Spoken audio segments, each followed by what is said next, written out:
Subscribe to our YouTube channel and press the bell icon to get the latest updates. Kumbhakarna की पुत्र भीम का वध किया भीमशंकर ने। श्री भीमशंकर ज्योतिर्लिंग बम्बई से पूर्व, पूना से उत्तर भीमा नदी के तट पर सह्याद्री पर स्थित है। यहाँ से भीमा नदी निकलती है। कहा जाता है कि भीमक नामक सूर्यवंशीय राजा की तपस्या से प्रसन्न होकर यहाँ भगवान शंकर दिव्य ज्योतिर्लिंग के रूप में प्रकट हुए थे। तभी से वे भीमशंकर के नाम से प्रसिद्ध हो गए। लेकिन शिव पुराण के अनुसार श्री भीमशंकर ज्योतिर्लिंग असम के कामरूप जिले में ब्रह्मपुत्र पहाड़ी पर अवस्थित हैं।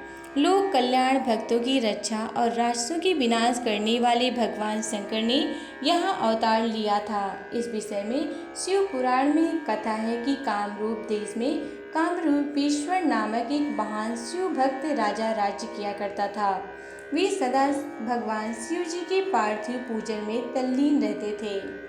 वहाँ रावण के छोटे भाई कुंभकर्ण का करगिट्टी से उत्पन्न भीम नामक एक भयंकर महाराक्षस पुत्र रहता था, जो देव भक्तों को पीड़ित करता था। राजा कामरूपेश्वर की शिव भक्ति की ख्याति सुनकर वह उनके विनाश के लिए वहां आ पहुंचा, और जैसे ही उसने ध्यान मग्न राजा पर प्रहार करना चाहा तो उसकी तलवार भक्त राजा पर ना पड़कर पार्थिव शिवलिंग पर पड़ी।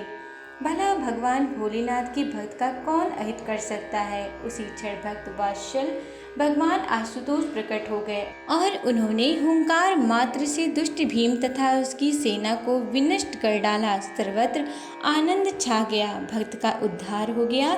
ऋषियों और देवताओं की प्रार्थना पर भगवान ने उस स्थान पर भीमशंकर नाम से प्रतिष्ठापित होना स्वीकार किया। कुछ विद्वानों का कहना है कि नैनीताल के उज्जैनक स्थान पर जो लिंग है वही भीमशंकर ज्योतिर्लिंग है।